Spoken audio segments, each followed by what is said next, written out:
Barrister Parvateesam మొదటి భాగం. రచన కీర్తిశేషులు మొక్కపాటి నరసింహశాస్త్రి. గాత్రధారణ మిమిక్రీ జనార్దన్.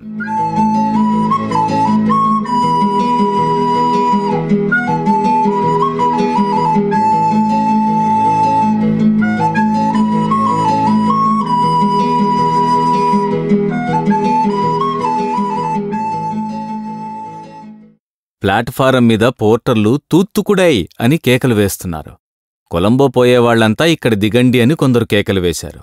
సెకండ్ క్లాసులో నుంచి దిగేసరికి దర్జాగా ఉండాలని కొత్త సూటు తొడుక్కుని ఎర్ర సిల్కు తలగుడ్డ చుట్టుకొని చిన్నపట్నంలో కొన్న దొరసాని టోపీ మటుకు రైలులో విడిచిపెట్టి తక్కిన సామాను తీసుకుని పెట్టెలో నుంచి దిగాను. కూలివాడొకడొచ్చి సామాను తీసుకుంటానన్నాడు. సరేనని నేను వాడితో బేరమాడి ముందుకు సాగాను. గేటు దగ్గరికి వెళ్లడంతోటి టికెట్ కలెక్టర్ గారు చూసి అలా దయచేయండి అని దారి చూపించాడు. అలా వెళ్లేటప్పటికీ అక్కడొక పెద్ద మనిషి కూర్చుని సామాను చూపించమన్నాడు. కూలివాడి నెత్తిమీద ఉంది, కనబడ్డం లేదా అన్నాను. అలా కాదు, పెట్టి తీసి చూపించాలి అన్నాడు. ఎందుకు అన్నాను. మీరు కొలంబో ఎందుకు వెళుతున్నారు అన్నాడు. నా గుండె బద్దలైంది. ఇంటి దగ్గర చెప్పకుండా వచ్చిన సంగతి వీడికెలా తెలిసిందా అనుకున్నాను. అయినా కొంత ధైర్యస్థైర్యములు కలవాడిని కనుక వెర్రిమొహం వేయకుండా ఎందుకైతే నీకెందుకు అన్నాను. సరే పోన్లేండి, నాకక్కర్లేదు, కాని సామాను మట్టుకు చూడక తప్పదు అన్నాడు. ఎందుచేత అన్నాను. ఇక్కడ రూలది అన్నాడు. ఏమిటా రూలు?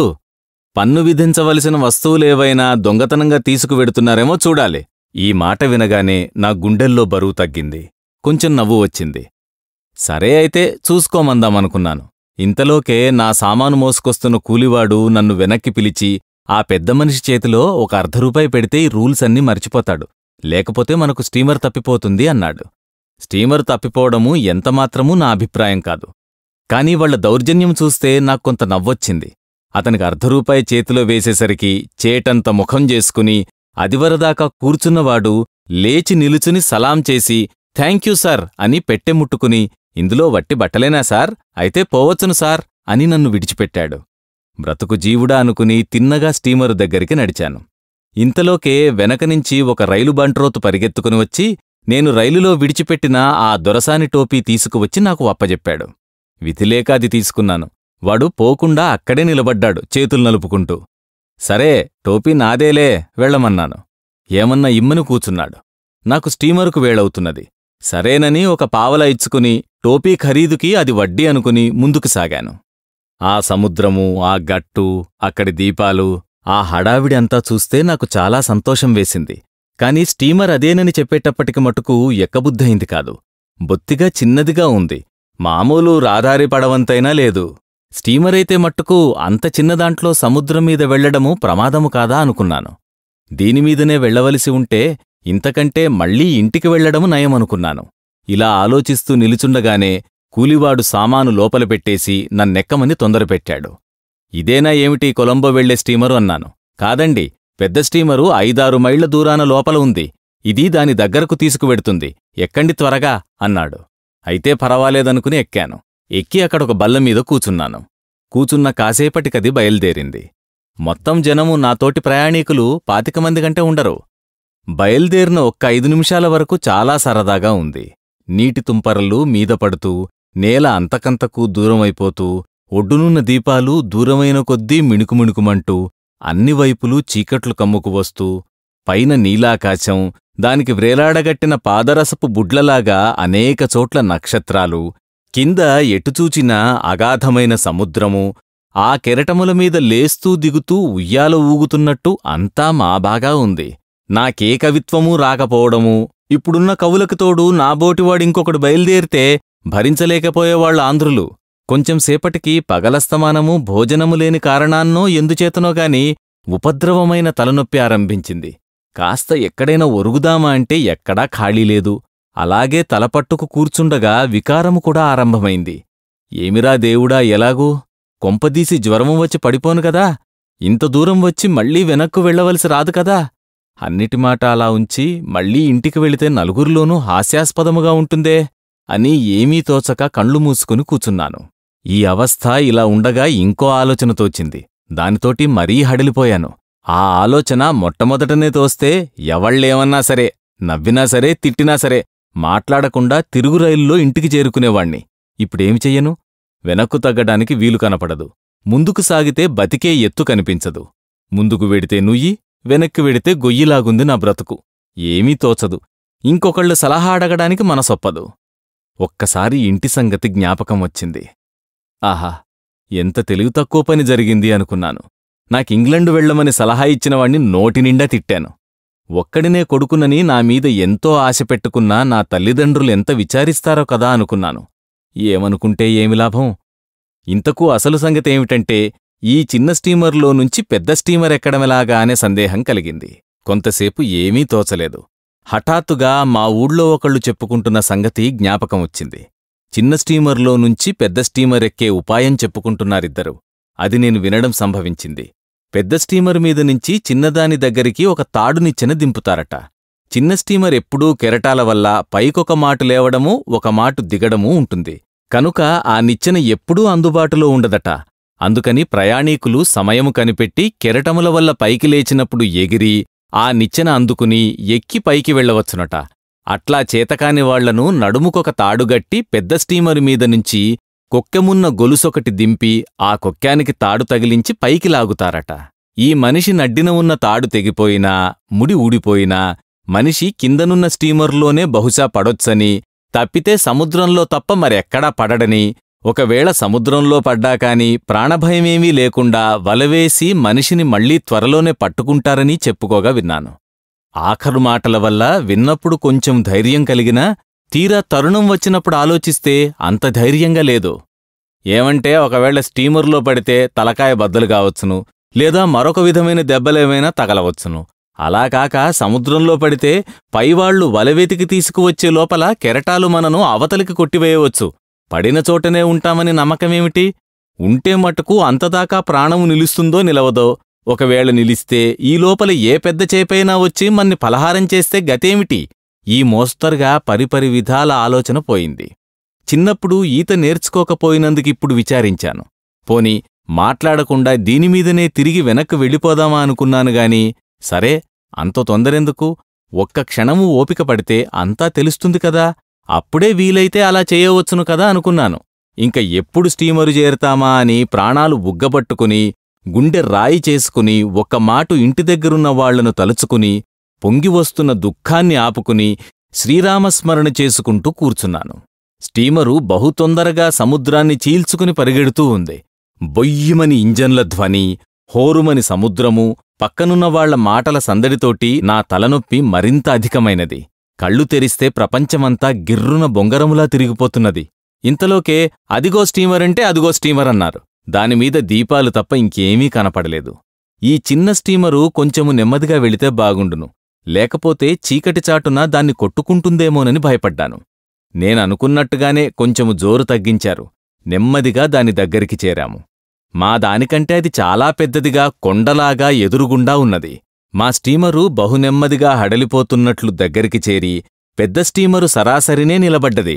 పైకి చూస్తే తాడి ఎత్తున నల్లగా గోడపెట్టినట్టు పెద్ద స్టీమరు కనబడుతున్నది. తలనొప్పితోటైతేనేమి, వికారముతోటైతేనేమి, భయముతోటైతేనేమి నా ఒళ్ళు కంపరమెత్తిపోతున్నది. అదివరకు ఏమూలైనా కొంచెము ధైర్యం ఉంటే అది కాస్తా ఇప్పుడు భగ్నమైంది. ఇంక ఎవళ్ళు ఏమన్నా, ఎన్నన్నా, ఎంత నవ్వినా ఇంటికి వెళ్లడమే మంచిదనుకున్నాను. నవ్వేవాళ్లకేం నవ్వుతారు, పోయేది నా ప్రాణంగాని వాళ్లది కాదు కదా. ప్రాణము పోతే నవ్వేవాళ్లెవ్వరూ ప్రాణమివ్వరు కదా. ఈ వచ్చింది చూసింది చాలు. ఈ మాత్రమేనా ఇల్లు కదలడమూ ఈ వంకవల్ల కలిగింది. చిన్నపట్నంలో ఇంకో వారం రోజులుండి సరదాగా అన్నీ చూసిపోదామని నిశ్చయం చేసుకున్నాను. ఇంతలోకే ఆ స్టీమరు వాళ్లు ఈ స్టీమరు వాళ్లు మాట్లాడుకోవడమూ ఏదో కేకలు వేసుకోవడమూ అయిన తర్వాత పైనుంచి ఒక నిచ్చెన దింపారు. నిచ్చెన తిన్నగా మా స్టీమర్లోకంటా ఉంది. నిచ్చెనకు పైన ఒక పెద్ద దీపముంది. నిచ్చెన కూడా ఏదో ఒక మోస్తరు తాడునిచ్చెన కాకుండా చక్కగా విశాలమైన మెట్లు, పక్కల పట్టుకోవడానికి కర్రకమ్ములు అవి ఉండి మామూలు మెట్లలాగా ఉన్నాయి. మా స్టీమరు కూడా నేను భయపడ్డట్టు కెరటాలమీద ఆకాశమండలానికి ఎగురుతూ పాతాళానికి దిగుతూ ఉండకుండా కొంచెం ఇంచుమించుగా కదలకుండానే ఉన్నది. ఇదంతా చూస్తే నేనిదివరకు విన్నదంతా అబద్ధమని తేలింది. ఇప్పుడు ప్రాణభయమేమీ లేదని ధైర్యం కలిగింది. మళ్లీ తిరిగి ఇంటికి వెళ్లవలసిన అవసరము లేదు కదా అనుకున్నాను. దానితోటి కొంత ధైర్యం తెచ్చుకుని తలనొప్పి ఇంకా బాధిస్తున్నా అందరితో పాటు నేనూ లేచాను. పైకెక్కడానికి లేచి నా సామాను దగ్గరికి వెళ్ళి తీసుకుపోబోయాను. అక్కడొకతనుండి నేను వెళ్ళవచ్చునని, సామాను వెనకనుంచి వస్తుందని చెప్పాడు. సామానంతా అలా విడిచిపెట్టి వెళితే ఏమి కొంప మునుగుతుందో అని భయపడ్డాను. మళ్లీ వాణ్ణి ఒక మాటు సామాను జాగ్రత్తగా వస్తుందా అంటే వస్తుంది అని ధైర్యం చెప్పాడు. తక్కిన వాళ్లంతా కూడా వాళ్ల సామాన్లు విడిచిపెట్టి వెళ్తున్నారు. అందుచేత పర్వాలేదు కదా అనుకుని అంతసేపట్నించి చేతుల్లో ఉన్న దొరసాని టోపీ మట్టుకు పుచ్చుకుని తక్కిన వాళ్లతో పాటు నేను నిమ్మళంగా పైకెక్కాను. ఆఖరు మెట్టెక్కి లోపలికి తొంగి చూసేటప్పటికి నాకు చాలా ఆశ్చర్యం వేసింది. మామూలుగా రాదారి పడవల కంటే బాగా పెద్దగా ఉండి 2-3 పెద్ద పెద్ద హాలులు, అందులో బల్లలు ఉంటాయి కాబోలనుకున్నాను. తీరా చూస్తే ఇదొక పెద్ద రాజభవనంలా ఉంది. లోపలంతా చక్కని దీపాలు, నేలమీద తివాసులు, గొప్ప గొప్ప సోఫాలు, కుర్చీలు, బల్లలు సమస్తమున్నాయి. ఇంకా మంచాలు పరుపులు వేసి పడుకోడానికి వేరే గదులు, స్నానాల గదులు, పాయఖానాలు, వంట ఇళ్ళు, భోజనాల సావిళ్ళు అన్నీ వేరువేరు ఉండేటట్లు ఉన్నాయి అనుకున్నాను. అయినా మళ్ళీ ఎంత పెద్ద స్టీమరైతే మట్టుకు ఇవన్నీ ఎలా ఉంటాయి? ఈ ఒక్క గది మట్టుకు పైకి రాగానే దర్జాగా కనపడడానికి ఇలా కుర్చీలు బల్లలు వేసి ఉంటారనుకున్నాను. నేనక్కడ నిలుచుని ఊరికే ఇలా ఆశ్చర్యపోతూ ఉంటే ఒక పెద్ద మనిషొచ్చి నన్ను పలకరించాడు. నేనెక్కడికి వెడుతున్నానో అడిగి తెలుసుకుని తను నేటాలు వెళుతున్నానని, చాలాసార్లు ఇదివరకు వెళ్లానని, దేశాటనము చాలా మంచిదని, ఇంకా ఏమిటేమిటో మాట్లాడాడు. నాకు తలనొప్పి వల్ల అతను చెప్పేవన్నీ నా తలకెక్కలేదు. ఆ పైన రోజస్తమానమూ తిండి లేకపోవడం వల్ల కడుపులో దహించుకుపోతున్నది. రొట్టెలు కాల్చుకోవడానికి ఓపికలేదు. పోనీ ఎలాగో శ్రమపడుదామా అంటే వీలు కనపడదు. ఏమీ తోచడం లేదు. వచ్చేటప్పుడు ఇంకాసిని ఇడ్లీలు అరటిపండ్లైనా తెచ్చుకున్నాను కాను అనుకున్నాను. ఏమంటే ఏమి లాభం? ముందు దారేమీ కనపడదు. ఆ నేటాలువాడు వాడి దారినేదో వాడు వాగుతున్నాడు. కాసేపు చేతనైతే నోరు మూసుకుని కూచోమందామనుకున్నాను. మా స్టీమరు కూత కూసి బయల్దేరింది. ఇంతలోకే గంట ఒకటి వినపడ్డది. ఆ గంట ఏమిటా అనుకున్నాను. నా పక్కనున్న నేటాలు సోదరుడు భోజనానికి వెళుదాము రమ్మన్నాడు. నాకా మాటలు నమ్మబుద్ధి కాలేదు. ఏమిటి, ఎక్కడికి అని రెట్టించి అడిగాను. భోజనాల హాల్లోకి, భోంచేద్దాం అన్నాడు. వాడి మాటలు వింటే నాకు చస్తున్నవాడి నోట్లో అమృతము పోసినట్టున్నది. పోతున్న ప్రాణము వెనక్కు వచ్చింది. దేవుడి ఇంకా మన పక్షాన్ని ఉన్నాడనుకొన్నాను. స్టీమరు మీద మనకు భోజనం ఎవరు పెడతారు, ఎందుకు పెడతారో, ఏమి పెడతారన్న సంగతి ఏమీ ఆలోచించలేదు. ఏమిటో ఆహారమంటూ కొంత లోపలబడి, ప్రాణమంటూ కొంత నిలిస్తే తక్కిన సంగతులు ఆలోచించవచ్చుననుకున్నాను. తిన్నగా నా స్నేహితుణ్ణి అనుసరించి నడిచాను. ఇప్పుడు చూసిన గదే అనుకుంటే అంతకంటే తమాషాగా ఉంది ఈ గది. గదికి మధ్యన పెద్ద పొడుగాటి బల్ల ఉంది. దానిపైన తెల్లని గుడ్డపరిచారు. దానిమీద చక్కని పింగాణీ పళ్ళ్యాలు, గాజు గ్లాసులు, కత్తులు, చెంచాలు, ఇంకా ఏమిటేమిటో ఉన్నాయి. చిన్న గాజు గిన్నెల్లో వెన్న ఉన్నది. బల్లపక్కను కుర్చీలు అమర్చి ఉన్నాయి. మేము ప్రవేశించేటప్పటికి అప్పుడే కొంతమంది వచ్చి కుర్చీల మీద కూచున్నారు. మేమూ వెళ్ళి చెరువొక కుర్చీ అలంకరించాం. కూచుని నా స్నేహితుణ్ణి, ఈ కత్తులు కఠార్లు ఎందుకు భోజనం చేసే చోట అని అడిగాను. సిగ్గు విడిచి అడిగి తెలుసుకోకపోతే మాట దక్కేటట్లు కనబడలేదు. ఇంకో నిమిషానికి వడ్డనవడము, భోజనానికి కూచోవడము సంభవిస్తుంది. ఇంకప్పుడు వెర్రిమొహము వేస్తే బాగుండదు. అందుకని ముందే తెలుసుకుని ఉంటే మంచిదని యుక్తిగా నేను వట్టి అజ్ఞానుణ్ణి అని అతను అనుకోకుండా గడుసుతనంగా అడిగాను. అడుగుతే పాపము ఆ పెద్ద మనిషి చెప్పాడు వాటి ఉపయోగం. ఇంక వడ్డన ఆరంభించబోతున్నారు. ఈ కత్తులు ఉపయోగించడము మనకు చేతవుతుందో కాదో చూద్దామనుకుని ఒక చేత్తోటి కత్తిపుచ్చుకుని చివర పండ్లున్న చెంచా రెండో చేత్తో గుప్పిట్లో గట్టిగా పట్టుకుని గుణపము భూమిలోకి దింపినట్లు ఎత్తి రొట్టెమీద గుచ్చబోయాను. అలా కాదు, జాగ్రత్త, కంచము బద్దలవుతుందని నా స్నేహితుడు నిమ్మళంగా చెబుతూనే ఉన్నాడు. ఆ మాట నేను వినిపించుకోలేదు. ఇంతట్లోకే వచ్చే ప్రమాదమేమిటి? ఈ మాత్రం చేతకాకుండా ఉంటుంది గనుకనా ఇదొక పెద్ద బ్రహ్మవిద్య ఏమిటని రొట్టెమీదికి నా శక్తి కొద్దీ గభీమని దింపాను. కూర్చున్న వాళ్లంతా ఊపిరి బిగబట్టుకుని ఏమి జరుగుతుందా అని చూస్తున్నారు. దింపేసరికి తలనొప్పిగా నుండడం చేతనో ఏమో కాని గురితప్పి రొట్టె చివర తగిలి దానిమీదనుంచి జారిపోయి, కంచం అంచుకు తగిలి దానిమీదనుంచి కూడా జారిపోయి బల్లక్కుచ్చుకుంది. ఆ అదురుకి రొట్టెముక్క జానెడెత్తునెగిరి బలికి తీసుకువెళ్లిన మేకపిల్ల వీలైతే తప్పించుకుని పారిపోయినట్లు నా పక్కనున్న 4 కంచాల మీదనుంచి దాటి 5వ కంచం పక్కన దాక్కున్నది. నా కంచము కూడా నాబోటివాళ్లని అనేక మందిని చూసి ఉండాలే. అయినా కంగారుపడి వచ్చి నా ఒళ్ళో పడ్డది. ఇంతవరకు ప్రమాదమేమీ కలగలేదని సంతోషించాను. కంచము కింద పడితే 2 చెక్కలయ్యేది. దాని ఖరీదు ఏ అణో బేడో అయినా వాళ్ళు వచ్చి 2 రూపాయలో 3 రూపాయలో తెమ్మంటే చచ్చినట్లు ఇచ్చుకోవాల్సిందే గదా. అలాంటిదేమీ లేకుండా తప్పిపోయింది. ఇవాళ లేచిన వేళ మంచిదేననుకున్నాను. నా పక్కనున్న వాళ్లంతా నవ్వడం మొదలుపెట్టారు. ఎందుకు వస్తుంది నవ్వు అలా అస్తమానము అయినదానికి కానిదానికిని? ప్రమాదో ధీమతామపి అన్నారు. ఎవళ్ళకైనా వస్తుంది పొరపాటు. ఏమిటి దానికి? ఒళ్ళో పళ్ళెం తీసి మళ్లీ బల్లమీద పెట్టాను. అసలు దహించుకుపోతున్న ఆకలికి తోడు వాళ్లు నవ్వడంతోటే నాకు కోపం వచ్చింది. ఇప్పుడూరుకుంటే ఇంక పరాభవముగా ఉంటుందనుకుని మళ్లీ ఇంకో రొట్టెముక్క చేత్తో తీసుకుని దేవుడిచ్చిన చేతులుండగా ఈ వెధవ కత్తులు అవి ఎందుకు? మన ఇష్టం వచ్చినట్టు తింటే వాళ్లేం కొడతారా తిడతారా అని నా స్వతంత్రము తెలియపరచడానికి ఆ రొట్టెముక్క వెన్నలో అద్దుకుని కొరుక్కు తినడం మొదలుపెట్టాను. నా పక్కనున్న అతను వద్దని సలహా ఇస్తూనే ఉన్నాడు. కాని నేను లక్ష్యపెట్టలేదు. అదివరదాకా నవ్వుతున్న తక్కిన వాళ్లంతానూ వాళ్లకేదో నేను మహాపకారం చేసినట్లుగా నాకేసి కోపముగా చూడడం మొదలుపెట్టారు. చూస్తే నాకేమీ భయమా? నేనంతకంటే కోపంగా వాళ్లకేసి చూసి నా పని నేను కానిచ్చాను. 2 ముక్కలు నోట్లో పెట్టుకున్నాను. అవింకా పూర్తిగా గొంతుకు దిగాయో లేదో మూడోసారి నోట్లో పెట్టుకుందామని చెయ్యెత్తాను. కడుపులో చెయ్యి పెట్టి కలిపినట్టు కలవరము బయలుదేరి పెద్ద తాడిలావున డోకు వచ్చింది. చటాలున చేతిలో రొట్టెముక్క కంచంలో పారవేసి నోటికి చెయ్యి అడ్డుపెట్టుకుని లేచాను. ఎక్కడికి వెళ్లడానికి ఏమీ చెయ్యడానికి తోచలేదు. అంతకంతకు లోపలనుంచి ఊరికే పెల్లగిలి వస్తున్నది. ఆపడానికి శక్యము కావడం లేదు. ముందుగదిలోనుంచి అవతలికి పోదామని గుమ్మముకేసి 2 అడుగులు వేశాను. లోపలినుంచి వస్తున్న ప్రవాహము నా చేతిని అవతలికి తోసి కొంత బయటపడ్డది. మళ్లీ చెయ్యి అడ్డుపెట్టుకున్నాను. ఒక నౌకరు నా అవస్థ చూసి చటుక్కున దగ్గరికి వచ్చి నా రెక్క పట్టుకుని ఒక గదిలోకి లాక్కుపోయినాడు. అక్కడ రైలులో మొహము కడుక్కోడానికున్నట్టుగానే ఏర్పాటున్నది. పూర్తిగా వాంతి అయింది. గడిచిన దినమంతా తిండి లేకపోయినా అంత పదార్థమెక్కడినుంచి వచ్చిందో కాని వారము దినములు తిన్నంత వెళ్ళిపోయింది. నోరూ చెయ్యి శుభ్రముగా కడిగివేసుకున్నాను. కడుపులో పేగులన్నీ నొప్పులుగా ఉన్నాయి. తల బద్దలవుతున్నది. కండ్లు తిరుగుతున్నాయి. కండ్లు తెరిస్తే ప్రపంచమంతా గిర్రున తిరిగిపోతున్నట్టున్నది. కాళ్లు తేలిపోతున్నాయి. కిందపడిపోతానేమోనని భయం వేసింది. నన్ను తీసుకువచ్చిన నౌకరు అక్కడనే ఉన్నాడు. మళ్లీ నన్ను చెయ్యి పట్టుకుని తిన్నగా గదిలోకి తీసుకువెళ్లాడు.